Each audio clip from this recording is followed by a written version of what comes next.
Gracias, Antonio. Fantástico, Antonio, poniendo los puntos sobre las IES en este panorama, como nos contaba, del ransomware y estas amenazas avanzadas. Vamos a llegar ya a la última sesión, a la última ponencia del día, por ahora, hasta que volvamos mañana en este auditorio.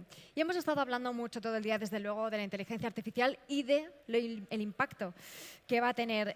Se han centrado mucho los ponentes, desde luego, en el ámbito de la ciberseguridad, ¿verdad?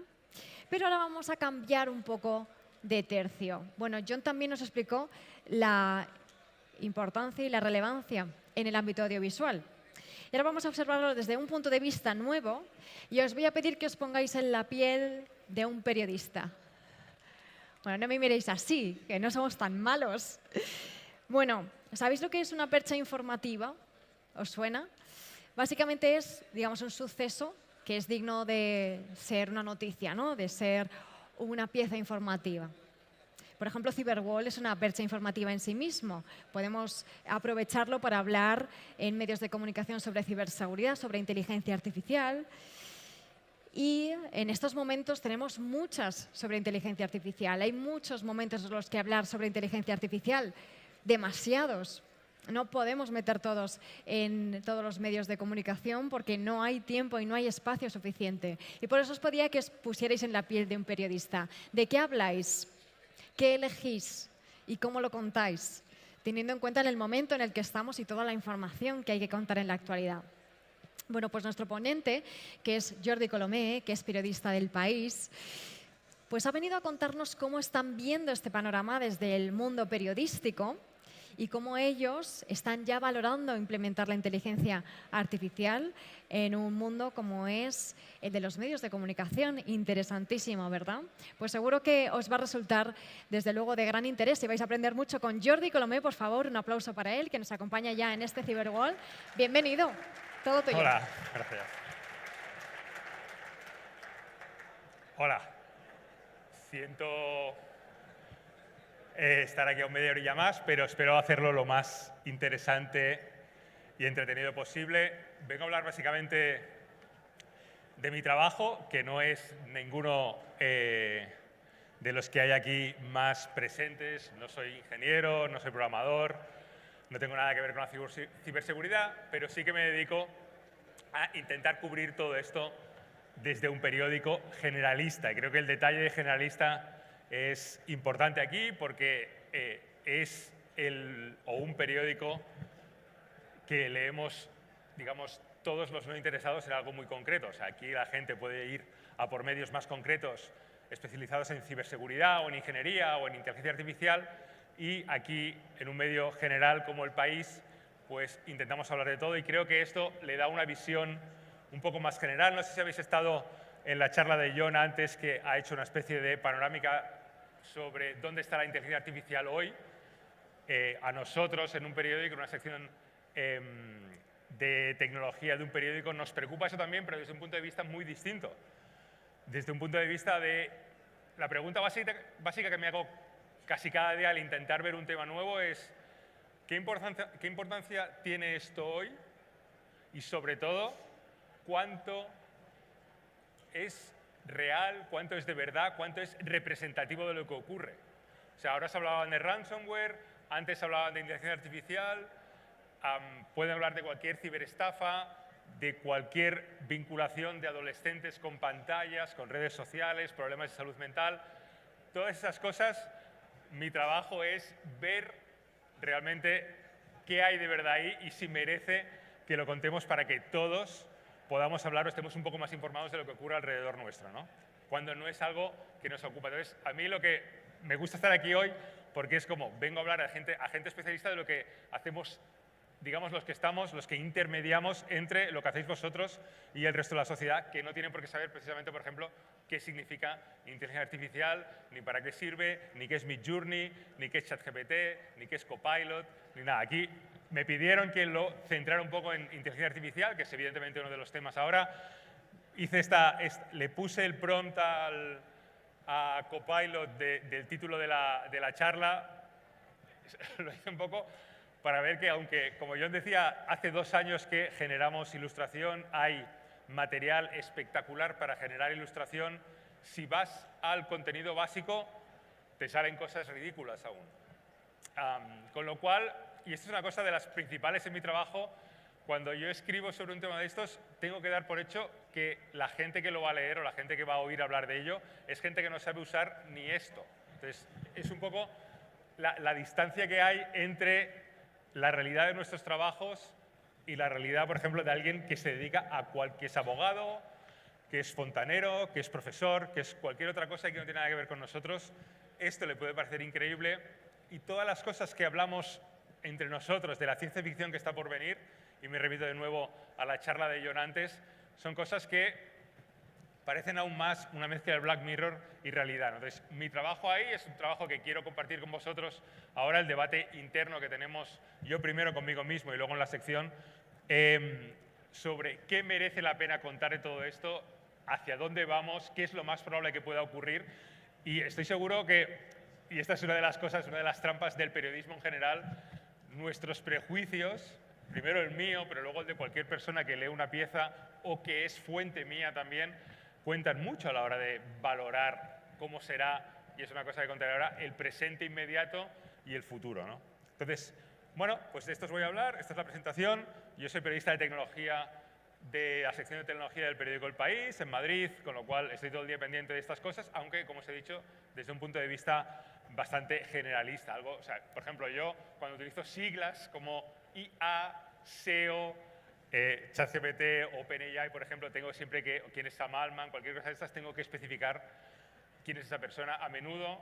A veces ya llega un momento que cuando es Mark Zuckerberg o Bill Gates igual no, pero muy a menudo aún tengo que explicar estas cosas porque, y es normal, la gente sabe de lo que le interesa y luego hay un gris enorme de cosas que nos interesan menos a cada uno de nosotros y ese es el juego al que jugamos cada día, ¿no? Primero he querido ir, no hace falta que veáis nada, que solo he ido, digamos, el momento impactante para las sociedades reciente en la historia de la inteligencia artificial fue la salida de ChatGPT en el 30 de noviembre de 2022, más que Midjourney o más que otras aplicaciones de ilustraciones que fueron algo mucho más vinculado al mundo de la fotografía, ilustración, dibujo, que es cuando vimos que ya había modelos previos que podían seguir. Tú, por ejemplo, le ponías una frase para empezar un artículo o un cuento o cualquier cosa y te podía seguir escribiendo con un español o un inglés o un francés bastante correcto. La gracia de ChatGPT fue que hablaba contigo. O sea, lo que nos voló la cabeza fue que de repente la máquina te contestaba en un tono parecido al que tú utilizabas para hablar con cualquier persona por WhatsApp. Entonces, he traído las primeras veces que en el periódico hablamos de ChatGPT, el primer report, el de arriba el mío, que ahora ya lo pondré luego para contaros un poco más cómo fue eso y daros un poco más de contexto para ver que en 2 años no pasan tantas cosas como parece que pasan. Ya hablábamos de inteligencia artificial en esa época. O sea, la inteligencia artificial es algo que viene de antes, que ya en los periódicos cubríamos a menudo, pero era una palabra mucho menos utilizada y hubo ahí el clic en noviembre del 22, cuando vimos que la máquina hablaba como nosotros, que nos respondía, que de repente esto iba a ser más importante y algo que ya estaba siendo importante se convirtió en portada de medios y en conversaciones de bar de todos nosotros. Entonces, pongo esto y lo traigo aquí porque una de las preocupaciones que tengo cuando escribo cualquier cosa hoy o ayer o mañana es ¿cómo de ridículo será mi titular de aquí 5 años? Siempre me pregunto eso de ¿en qué meme saldré de aquí 5 años cuando diga, pues eso, que el Real Madrid ha fichado tal estrella y es un bluff total, que tal político será no sé qué? Pues en temas de tecnología evidentemente lo mismo. Y digo, bueno, leo esto y digo, bueno, estoy al límite del ridículo, pero hacerte. Eso, las comillas evidentemente no las decía yo, las decía alguien que sabía de qué hablaba. Pero supera límites, es verdad. Las comillas que utilicé creo que son más o menos razonables. Lo que me interesa aquí traer es que esta sensación que teníamos en noviembre de 22, o sea, sensación no, cuando yo fui a preguntar a la gente que sabía de inteligencia artificial cómo veían ChatGPT y me dijeron esto, la verdad que sabían de qué hablaban porque hoy seguimos pensando que funciona muy bien, pero seguimos viendo que no es magia. Alucina, tiene problemas, hay cosas que salen mal y luego, digamos, aquí estaba hablando de ChatGPT, que otras modalidades de la inteligencia artificial hayan evolucionado y las fotos o los vídeos ahora sean hiperrealistas, es un ámbito similar pero distinto. En todo caso, es simplemente la mejora, es como si los textos, por ejemplo, que esto ocurrirá pronto también, que está ocurriendo, los dialectos que cada uno puede tener aquí del español, en América Latina, por ejemplo, ahora mismo las herramientas que usamos, si tú le dices algo en huevón o alguna cosa chilena, la herramienta no te contesta en dialecto chileno. O yo, por ejemplo, le pregunto en español de España y me puede decir platicar o me puede decir palabras que no son propias del español de España, con lo cual ese tipo de cosas puede seguir mejorando y es uno de los motivos por los que se ve que no es magia, ¿no? Esto, digamos que es como a pesar de todo, no paramos de hablar de esto. Y esta es una de las cosas también que yo os quiero hacer ver cuando penséis o cuando criticáis con razón a los medios. O sea, nosotros cada día, cada semana, cada 3 días primero hay gente o hay empresas que quieren salir en medios simplemente para darse a conocer más.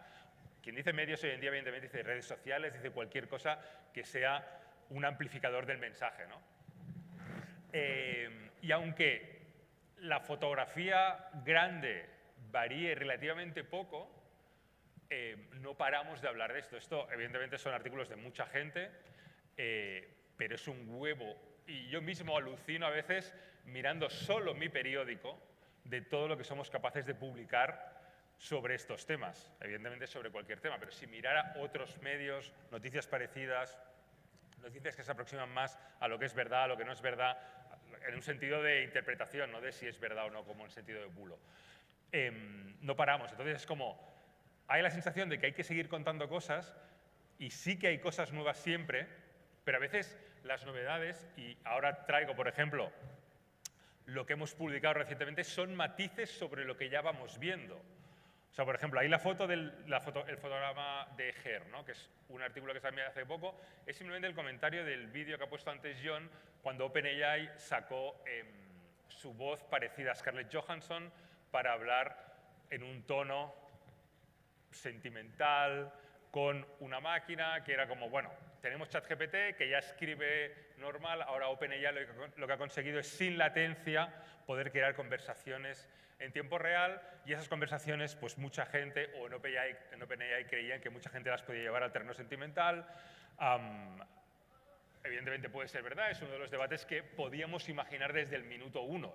Simplemente veíamos a la máquina escribir perfectamente, eso era leerlo en voz alta y se convertía en algo así, con lo cual han pasado 2 años, no deja de ser algo espectacular a la vez que previsible. Por ejemplo, la última, que es la que comentaré ahora también, o la primera que la comentaré también ahora en una diapositiva posterior, es, antes la comento desde ese momento aquí, luego os lo comento con más detalle. Son cosas también que ChatGPT, lo primero que se te ocurre cuando lo ves, dices, hostia, esto es los deberes de los niños, los trabajos, los ensayos, los exámenes universitarios, todo eso se va al traste. Seguimos en ese debate 2 años después. Yo mismo, que doy clases en la universidad, un curso pequeño, un trimestre al año, pensé, ¡buah! Mis alumnos en la universidad, yo doy clases de escribir, van a utilizar esto sin parar y tal. Y llego a la universidad y chavales de 22 años son reacios a utilizar una herramienta que en su reflexión interna les puede impedir mejorar su conocimiento o mejorar su artesanía a la hora de escribir. Tiene sentido, pero claro, yo también les decía, en vuestro futuro esto va a ser una herramienta cotidiana como ha sido para mí el procesador de textos. Es mejor que conozcáis un poco de qué va o cómo se usa. Pero ellos eran, bueno, llevo 10 años ya con el móvil, vamos a ver esto cómo va, lo puedo usar, pero les daba miedo un poco que de repente, y estas son sensaciones superhumanas, de repente una máquina pudiera hacer mejor lo que ellos hacen en un examen mío, digamos, en un trabajo. O sea, tenían 22 años, habían hecho toda una carrera académica para encontrarse que el día antes de salir al mercado laboral había salido una máquina que hacía su trabajo. Entonces, ese debate lo seguimos teniendo hoy y probablemente lo tengamos durante tiempo, a pesar de que creamos todos que la inteligencia artificial va a quitarnos todos los trabajos o va a ser una revolución mundial y tal.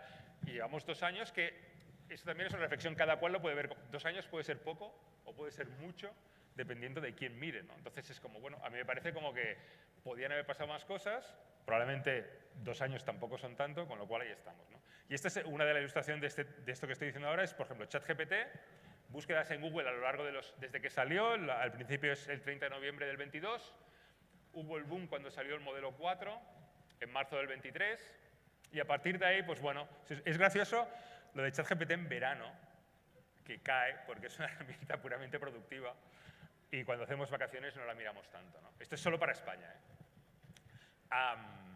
O en los colegios, cuando hacemos vacaciones, en los trabajos y en los colegios, y cada cual usará ChatGPT para lo que sea, para programar, para lo que sea.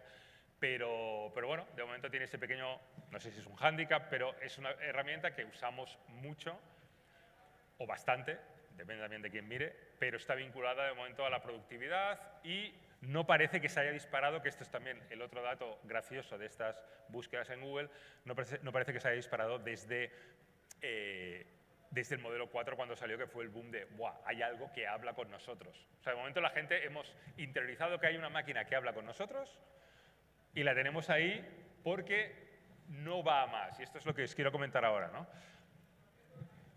Esto es lo que ocurre, esta especie de monólogo que yo estoy teniendo aquí delante de vosotros y que si fuera en otro ámbito me gustaría compartir con vuestras preguntas y vuestras dudas, es eso, es como, vale, exactamente ahora estamos en el estadio de, y por ejemplo, porque hay muchos padres que creen, o que con razón creen, que las pantallas en la adolescencia, por muchos motivos, no solo las redes sociales, son perjudiciales. Esto se ve afectado. O sea, lógicamente, si eso ocurre, en el colegio van a usar menos ChatGPT, con lo cual ese tema de ChatGPT en colegio o en ámbitos profesionales va a ser más raro, con lo cual va a usarse menos, con lo cual la aparente revolución va a tardar más años porque como sociedad no lo estamos integrando de momento como nos piden en Silicon Valley o como nos dicen que esto es la última revolución del siglo XXI. Entonces, todo esto que estoy comentando con vosotros es lo que ocurre y es lo que se ve, lo que medimos, digamos, con esto que está pasando ahora, que son como debates, por ejemplo, escolares, académicos, profesionales, el futuro un poco más lejano, que es qué ocurrirá con esto en 5 años. O sea, hay gente, ya os pondré también ejemplos, algún ejemplo de gente que dice que en 5 años tendremos algo infinitamente mejor, que es, bueno, infinitamente mejor quiere decir que pille el sentido común como lo pillamos nosotros, que es algo muy fácil de decir así y muy difícil de definir técnicamente, ¿no?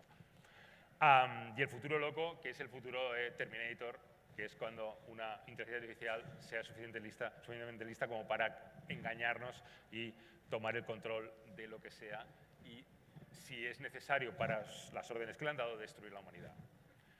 Eso claramente es filosofía, como ha dicho antes John. Vale, pues el ejemplo de las clases es el que he comentado hasta ahora. Llevamos 2 años y estamos al revés de, o sea, por ejemplo, dices, nosotros como medio, digamos, tienes que plantear el debate. Hay gente que teme que ChatGPT, hay profesores que llevaban 25 años dando clase y que de repente viene una herramienta que, como la calculadora en su día, puede hundir sus métodos de trabajo.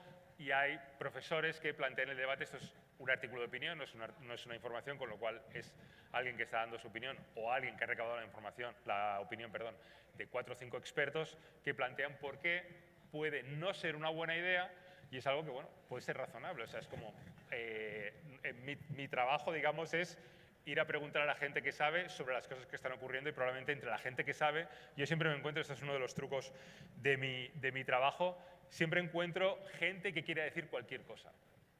O sea, puedo encontrar un artículo académico, papers, hay un montón de gente. Entonces, mi trabajo honesto, como el que creo que hacemos todos, es, bueno, intentar ver la gente que tiene más evidencia científica detrás, que lleva más años trabajando algo, que tiene más argumentos para defender un tema, que hay más gente en la comunidad donde trabaja que cree que eso es verdad, o simplemente a veces pues, hay evidencia científica de los dos bandos, hay que contarlo y que cada cual saque la mejor opinión que pueda y siga haciendo avanzar, bueno, y sigamos avanzando en la investigación y tal, hasta que 2 años después va a haber un artículo que quizá certifique algo más en esta línea o en otra. Por ejemplo, hoy mismo, es que esto no para, hoy mismo hay una noticia desde Estados Unidos que hay una alta autoridad médica que quiere poner etiquetas, como las del tabaco, en las redes sociales para adolescentes.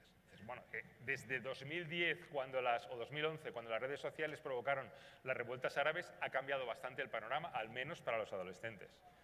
Hoy mismo también la UNESCO ha mandado una nota de prensa con un informe diciendo que la inteligencia artificial puede tergiversar la historia del Holocausto.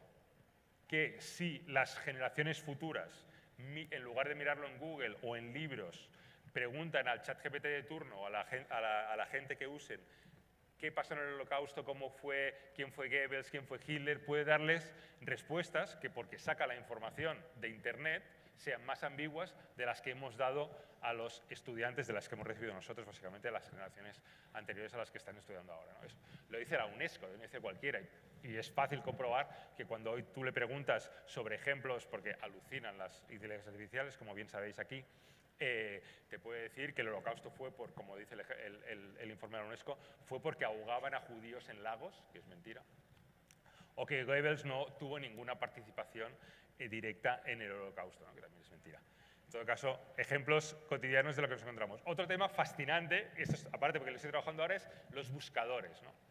Google ha sido como uno de los pilares o el pilar de Internet en los últimos 20 años.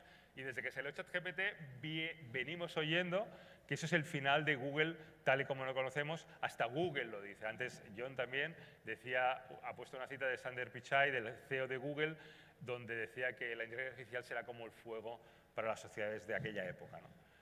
Aquí, claro, es como lo que tenemos que preguntarnos todos es, bueno, Sundar Pichai es parte interesada en este debate. O sea, él es Google, Alphabet, la empresa que él preside, es una empresa puntera en inteligencia artificial, con lo cual, aunque sea positivo y nos ayude a buscar, su opinión no es la opinión de un experto desinteresado. Le interesa, digamos, profundizar en la idea de que la inteligencia artificial ha venido aquí para cambiar nuestras vidas porque así usaremos más Google. Y este es un poco el debate que hay en el mundo. Yo entonces digo, bueno, voy a preguntarle a la gente que se dedica al SEO, que este no es un artículo mío, es un artículo que estoy preparando, bueno, que ya lo tengo cerrado, pero que yo pregunto a la gente del SEO y la gente del SEO me dice, mira, nosotros desde el 2013 que nos están matando y aquí seguimos. Y probablemente SEO es la gente que se dedica a colocar más arriba, a intentar colocar más arriba las webs de sus clientes en Google. Entonces es como eso, dices, todo esto lo estamos haciendo porque Google en Estados Unidos ha lanzado una especie de resúmenes con IA que algunas búsquedas te contesta con resúmenes ya hechos en lugar de tener que clicar del fin de semana en Londres o de cuál es la mejor cafetera y tal, te hace un resumen y te evita clicar, lo que sería un problema para la gente que espera que cliquen en sus links, como también, por ejemplo, los medios, ¿no?